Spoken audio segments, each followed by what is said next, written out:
Hi and welcome back to GSM-ABC, and today I'm going to show you how to scan documents using the camera of your phone Samsung Galaxy A34. First thing you need to do is go to Camera, click on Settings, and then click on Scene Optimizer. Now enable Scan Documents and Text and go back to Camera. Now if you want to scan the text, simply hover over it and click on the T button.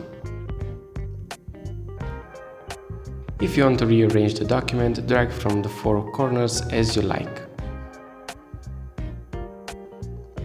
After you're done, click Save